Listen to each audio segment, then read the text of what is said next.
Ano po ang nakikita po ninyo? Ano ang dapat gawin sa pagsalubong? Ano ang kinakailangang iwasan? Paano natin mapoprotektahan ang ating mga sarili sa mga negatibong sitwasyon? Si Vilma Santos naman ay year of the water snake naman siya. Kasi Catherine Bernardo, masyado siya mapusok na yung taon na to. Marami siyang mga bagong sisimulan. Very strong ang love star, posible. Daniel Padilla na magkaroon na po ng bagong partner, bagong love life. Si Andre Brillantes, May nakita ko, very strong ang love life niya. Very strong din ang long-term partner. Enter din siya sa bagong relationship. patuloy ba siya may intriga? Na ng mga sinasabing siya ay pambansang anaconda?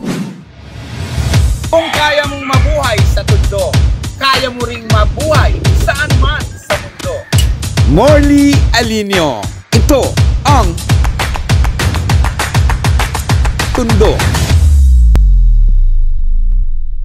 Happy New Year, Tita Morley! Tita Morley, ikaw naman. Ano ba yung mga ritual na ginagawa mo nakakaiba? Naliligo ako ng may asin. Ay, ang ganda yun. Maganda po ang diligo na may asin, pangtanggal ng malas yun ng mga negative. Kahit hindi naman year, start of the year, anytime na na-feel mo, parang may something na inaalat-alat ako. Makakatulong pagligo ng konting pinch lang na asin. Konting asin. So, lagay sa tabo, i-scrub mo ng konting asin. Habang naligo ka, visualize, verbalize, imagine mo na tinatanggal ng asin na tubig na to yung alat, yung negative na meron mo. So, after na mag-moisturizer. Okay, so kung ako ay nagki-cleansing na naliligo ng tubig na may asin, ano naman ang ritual mo kapag ka New Year? Siyempre, hindi nawawala yung wishing paper ritual. Sulat mo yung name mo dito, complete name, kasi sulat mo as many wish as you want. During this day kasi, pinaniniwalaan si wishing God na nandito po, ay binabasa daw po niya yung mga wish mo.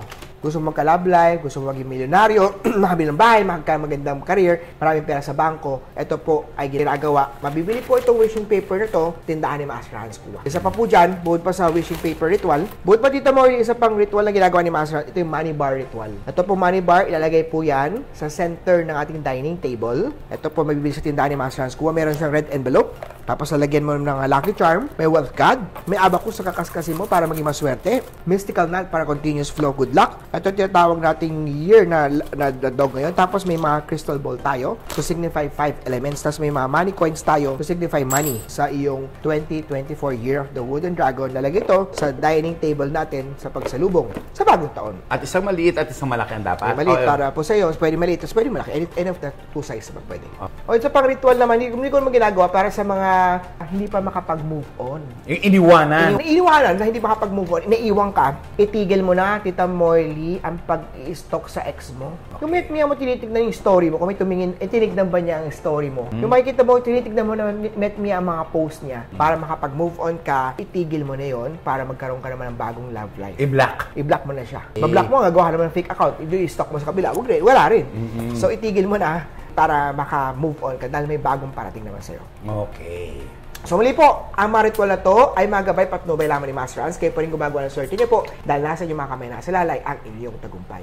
Siyempre, pag-uusapan naman natin ngayon ang buhay ng mga artista sa showbiz world. At aalamin natin ang posibleng mangyari sa kanila ngayong 2024. Ano ang dapat nilang ingatan? Ano ang dapat nilang gawin? Master Hans! Yes po. Ayan. Simulan natin ang ating mga kaibigan sa showbiz. Sige po. Unahin na natin si Sharon Cuneta. Bago tayo magsimula, itong mga start na to, itong mga prediction na to ay mga gabay lamang. Sipag tsaka determinasyon dahil kayo po rin gumagawa ng swerte niyo po dahil nasa inyong mga kamay nasa lalay ang inyong tagumpay. Si Megastar, Yes, Sharon si Cuneta. Megastar. Tignan natin ang star niya.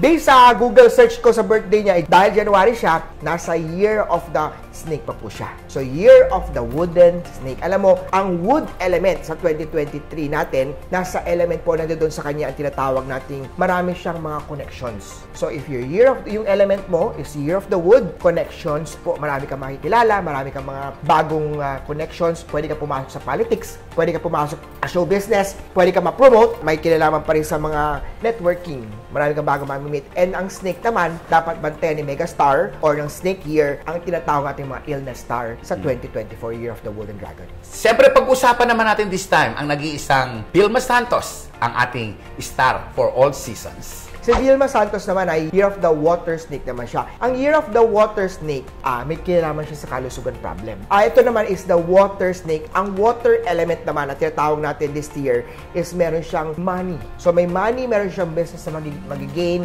meron siyang achievement, meron siyang in long term na pera na darating pag year element mo po is water element. So example ka, Year of the Water Horse ka, or Year of the Water Rabbit ka. Example na naman yun. Basta may water element ka, ikaw naman po ay may kinalaman sa wealth money. Mas paano ko malaman anong element ko? Google search mo lang, malalaman mo lang. So, water snake, so may money siya ma-accomplish, may investment na makukuha this year para kay Vilma Santos. Ano ang dapat niyang iwasan? Dapat iwasan ng snake ngayon, kalusugan. Bantayan ng kalusugan, health is wealth. Dapat bantayan. Ang may kinalaman naman po sa water snake naman po, specific, may kinalaman sa mga urinary system, urinary bladder, kidneys, dapat bantayan. Okay, ang nag-iisang superstar na si Nora Honor, ano ang yung nakikita niyo sa kanyang kalusugan, sa pinansyal, at higit sa lahat, na dapat rin niyang iwasan? Okay, Year of the, parehas po sila na Year of the Water Snake ni Vilma Santos. Pagka water snake, pag snake pa rin po, dapat pa rin po bantayan ng kalusugan. Sa pera aspect naman, water dahil may money siyang parating, pwede bantayan lang po ni Nora Honor ay kinalaman sa overspending naman. Marami po na dumating pero madali na magagastos. So, budgeting. So, dagdagan income para hindi basta magagastos. Siyempre, kalusugan bantayan po ni Nora Honor pa rin. Ang Diamond Star. Ang Diamond Star naman, Year of the Wooden Snake naman siya. Dahil Year of the Wooden Snake this year, dahil wood element naman po ay kinalaman pa rin po sa tinatawag nating influence, connection, power. So, may kinalaman pa rin po kay Marisol Soriano. May award, may recognition siya matatanggap ang 2024 niya. Ano yung dapat niyang iwasan? Ang dapat niyang iwasan pa rin kalusugan. Pare-pare sila mga snake. Ang snake po this year is health ang dapat issue na bantayan nila. Pumunta man tayo sa mas bata sa kanila. Puntahan natin si Kim Chiu. Kim Chiu naman ay Year of the Horse. Ang horse ngayong taon na to, meron siyang mga scam, cheating, or betrayal. So, dapat bantayan ng mga horse ang scam, cheating, betrayal dahil metal, horse or metal element naman po, meron siyang tinatawag na mga output, achievement, accomplishment. So, if metal element ka, meron kang baby ngayong taon na to, magandang may karoon ka ng movie ngayong taon na to, meron kang output, meron kang magagawang matatapos ngayong taon na to sa Year of the Metal Horse. Pag-usapan naman natin, of course, si Yan Lim. Apo, si Yan Lim naman this year, dahil Earth Snake naman, ang Earth element naman, meron kang bagong mga friends, bago kang mga network, marami kang mga bagong kaibigan, marami kang supporters. So, gamitin stars na to para ma-boost mo yung luck na to. Ang snake, parehas po ni Sian, dapat po bantayan ang kalusugan. Pero kay Sian Lim naman, ang dapat i-focus niya ngayon energy is may kinalaman sa mga connection, may mga kaibigan na tutulong sa kanya. Ang controversial, ang pinag-uusapan, ang laman ng mga pahayagan, si Andrea Brillantes. Year of the Goat. So Year of the Goat ngayong taon na to, nasa kanya po ang may chance na makabili ng bagong property. Sa love life aspect naman ng mga Year of the Goat ngayong taon na to, meron siyang may nakita ko, very strong love life niya. Very strong din ang long-term partner. Baka may mahanap si Andrea Brillantes na long-term partner o may nakita sa love life niya, meron din siyang mahanap na bagong relationship o bagong pag-enter din siya sa bagong relationship. Water element naman, dahil water element siya, water element is nasa kanya po ang tinatawag nating money star. So, pagdating sa career, has continuous na mag-uusbong at marami siyang mga commercials o mga project para kay Andrea Brillantes. Patuloy ba siya may intrigue ng mga sinasabing siya ay pambansang anaconda? Sa this year pa rin po, sa chart niya, marami pa rin mga issues na to, pero itong mga issues na to ay mag-turn into money based sa kanyang stars this year. Pag-usapan naman natin ang actress na si Catherine Bernardo. Si Catherine Bernardo dahil ang rat year po nasa kanya po ang money and wealth star. Ang fire rat naman po, ang fire nandito naman po sa kanya ang resource o marami siyang ideas, masyado siyang mapusok ngayong taon na to, marami siyang mga bagong sisimulan, marami siyang mga bagong project na this year na posibleng kumita dahil may money star po ang chart ni Catherine Bernardo ngayong taon na to. Ang love life. Ang love life ni Catherine, baka mas mag-focus siya ngayon sa career bago love life. May love life naman din po ang chart ng fire rat si Catherine Bernardo. May love life siya pero more on focus siya sa career. Si Daniel Padilla. Year of the wooden pig. Ang pig ngayon, very strong ang love star. Posible, Daniel Padilla na magkaroon na po ng bagong partner, bagong love life, o posible rin baka ang balikan. Ay, Dahil balikan! Very strong ang chart ng ni Daniel pagdating sa pag-ibig. Wood element naman ay tinatawag nating influence. So, magkaroon siya ng recognition, mga award this year para kay Daniel Padilla. So, ibig sabihin, yung horoscope o yung taon ni Catherine Bernardo at Daniel Padilla na ngayon ay sinasabing nagkahiwalayan, ay pwede magkabalikan nang dahil sa kanilang stars. Pwede po. Yeah, posible daw po ang balikan o bagong partner o very strong ang love stars ni Daniel Padilla. Pag-usapan naman natin si Liza Soberano. Fire Ox po ang year of the Ox itong taon na to, isa sa kanya po ang blessing or heaven blessing star. Kaya naman, ang fire element naman ay meron siyang resource o may bago siyang idea siya na papasok ngayong taon na to. So, kay Liza Soberano, nasa kanya ang opportunity from heaven and maraming taong tutulong para kay Liza Soberano, the year of the Fire Ox. Sila din Lustre po. Water Rooster. Ang Rooster ngayon taon na dahil Rooster is the best friend ng Dragon. Magandang taon to para mas maging agresibo siya. Magandang taon to para mas mag-venture pa siya sa mas maraming project. Water element naman is money or wealth element this year. So, pera at maraming project para kay Nadine Lustre. Si Enrique Hill. So, maganda tong taon na to build more branches, build more output siya. Long-term output ang isipin ng monkey. Water element is money. So, money na may kinalaman pa rin po sa expanding. Water monkeys, may kinalaman pa rin sa business na may kinalaman sa expansion ng pera. Master, gusto ko malaman yung tungkol kay Donnie Pangilinan. Si Donnie Pangilinan na Earth Tiger, na sa kanya po ang Tiger year na to, tinatawag nating Heaven Blessing. Okay. Opportunity from Heaven. Earth element po is marami siyang mga kaibigan na magtutulong at maraming blessing na to. Kaya, grab the opportunity, Donnie. Okay, kung napag-usapan natin si Donnie Pangilinan, si Bel Mariano naman, pag-usapan natin. Year of the Water Horse. Aba, ang mga horse, bantayan po ang tinatawag nating scam.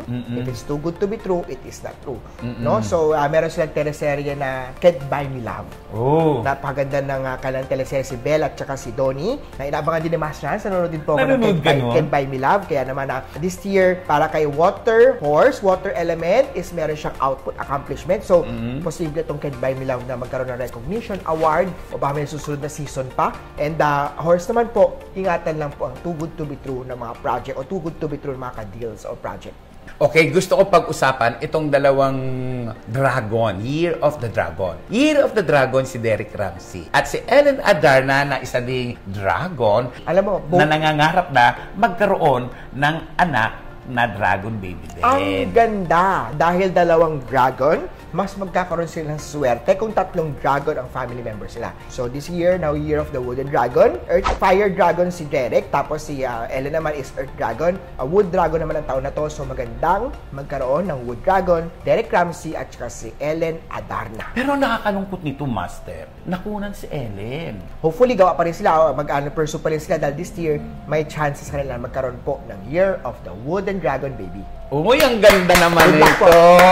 Ayan. Si Richard Gutierrez. Year of the wooden rat siya, no? Year of the rat ngayon taon na to. Very strong ang money star. Wood element naman. Nakikita sa wood element natin na may kinalaman pa rin po sa blessing na may kinalaman sa bagong kaibigan o bagong network. So, very strong ang pera ng kay Richard Gutierrez ngayon taon na to. Ayan. Etong si Sara Labati. Posible bang magkabalikan sila? O ano ang nakikita mo kay Sara Labati? This year, 1993, Rooster, dahil best friend ng Rooster, ang dragon, kasama si Master Hans, kuha na pa sa panalangin na sana magkabalikan, magkaayos lalo ang kanilang pamilya at ang kanilang family. And Rat and the Rooster, this year of the dragon, very strong pa rin po ang tsansa ng pagbabalikan. Pagbabalikan. Pwede? Yes po, malaki. May tsansa pa rin po na magkabalikan. Sana ang kanilang stars. Iyon. Ito naman controversial ang ating kaibigan na si Vice Ganda. Year of the Fire Dragon. Ang dragon ngayon taon na to, nasa kanila po ang tinatawag nating bantayan ang kalusugan problem. Illness star pa rin. Fire element naman, marami siyang mga tinatawag na award recognition o marami siyang bagong ideas, bagong mga shows na posibleng magkaroon po ng award o recognition o bagong mga teleserye o movies this year para kay Meme Vice. Bongga naman pala ang kanyang kapalaran, ha? Okay, gusto ko na malaman kung ano ang pwedeng mangyari kay Barbie Fortesa. Year of the Fire Ox si Barbie Fortesa. Year of the Ox ngayon taon na to, nasa kanya po ang taong mga networking. Nasa kanya po magbibigay ng opportunity. Fire element naman po, magkakaroon sa kanya ng resource o marami siyang ideas na opportunity para kay Barbie. Okay, ito si Jack Roberto. Jack Roberto naman na Year of the Water Rooster. Rooster naman po is the best friend ng Year of the Dragon. Water element is element of money. So maganda ang aspetong pera kay Jack Roberto ito na to. Ito gusto ko itong malaman. Si Senator Bong Revilla. Aba, umaari ba pa rin ang horse na fire horse para kay Senator Bong Revilla? So promising at maganda pa rin po ang kanyang karera sa politics man o sa show business. Kaya naman po, Senator Bong, good luck, marami pang blessing, marami pang tutulungan. Senator Bong Revilla ang Year of Wood. Pwede pa ba siyang umakyat sa taas? Pwede pa rin po sa politics para sa Senate, pwede po umakyat sa taas or may mga movies o may mga project pa rin siya na malaki ang chance ng success. Okay, pag-usapan naman natin si Lani Mercado. The Year of the Earth Monkey. Ang monkey ngayon taon na to, meron siyang expansion. Expansion ng network, expansion sa politics, sa career niya, expansion sa business. Kaya naman po, maganda po ang year ni Madam Lani Mercado ngayong taon na to. Earth element naman po, marami siyang mga kaibigan. Marami siyang tutulong supporters para sa chart niya. At syempre, ang kinababaliwan, ang tinututukan, ang Batang Quiapo na si Coco Martin. Ano naman po ang posibleng mangyari o kapalaran ni Coco Martin ngayong 2024? Rooster kasi is the best friend ni Dragon. Very good year pa rin po kay Coco Martin, especially po sa kanyang Batang Quiapo. At mag-pick pa rin po sa kanyang mga ratings. Marami pa rin mga commercials. Metal element naman po is element ng this year ng money. So, money and good year para kay Coco Martin this year. Eto na ang inaabangan pa rin, of course, si Alden Richard. Alden Richard naman ay Year of the Metal Goat. Metal Goat ngayong taon na to, nasa kanya po ang long-term success, prosperity na may kailangan sa long-term investment. Metal element is money. So, money related to long-term investment para kay Alden Richard this year. Love life niya? Love life pa. Magkakareer muna siya right now. Mas focus si Alden Richard sa career kaysa sa love life. May love star din po siya this year na to. Financial, very, very good. May gusto lang akong balikan yung kay Coco Martin. Kasi may mga nagpapatanong, naku, kailan ba raw talaga aamin? Pwede na bang umamin sila nitong si Julia Montes na may anak na? Totoo nga ba? Dahil si Batang Quiapo, Coco Martin is Year of the Metal Rooster. Ngayon taon na to, magandang mag-baby na Year of the Wooden Dragon. Kailan sila aamin? Siguro makakalam niyan, si Tita Morlia makakasagot po niyan. Kailan sila aamin? Okay, ano ang mangyayaring maganda sa showbiz? Sa showbiz ngayon taon na to, this is a recovery year. A year kung saan mas marami pang mga movies, mga teleserye, at babalik pa rin po ang mga movie watchers natin. Kumbaga, this year is the year of the revenge. Kumbaga, sa mga movie natin, mas marami pang mga Pinoy movie na magpipik o mas marami tatangkilik na mga Pinoy movies natin. Ayoko sana ito, pero sa lahat ng ating mga interview, kung may negatibo, may positibo, nakikita po ninyong negatibo sa showbiz world. Meron po bang mangyayaring mabubuntis? Meron po bang masasawi? At ano po ang pinaka-worst na mangyayari? Kasi sa showbiz ngayon natin, yung mabubuntis, masasawi, depende sa chart.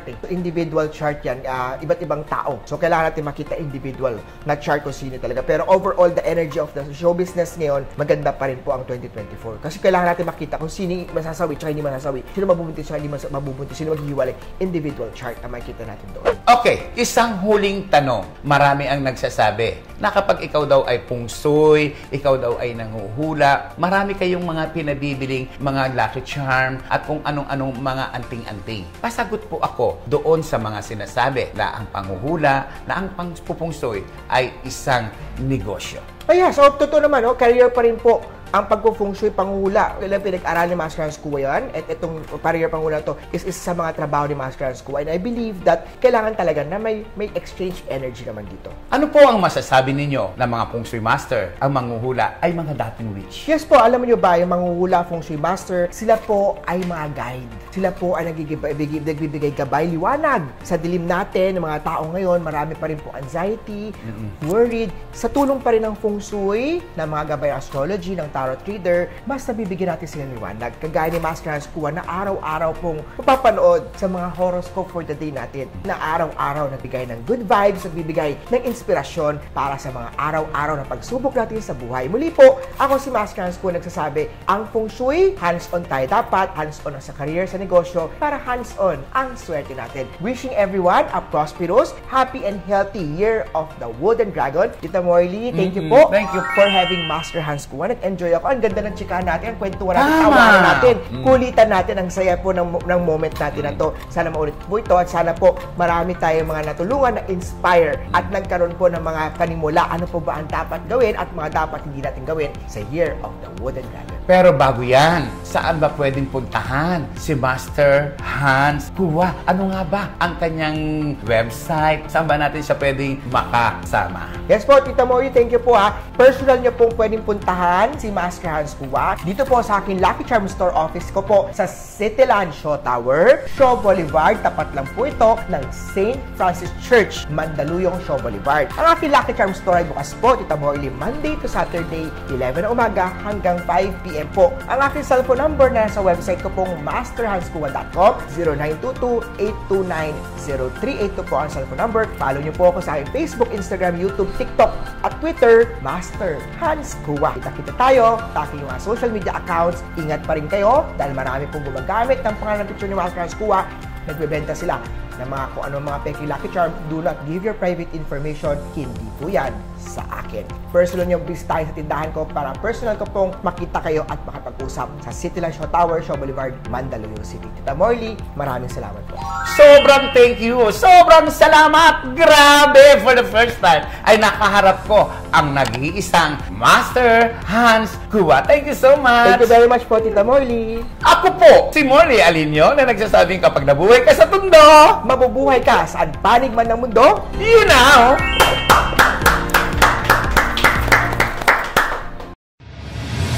Kung kaya mong mabuhay sa tundo, kaya mo ring mabuhay saan man sa mundo. Morley Alinio. Ito ang Tundo.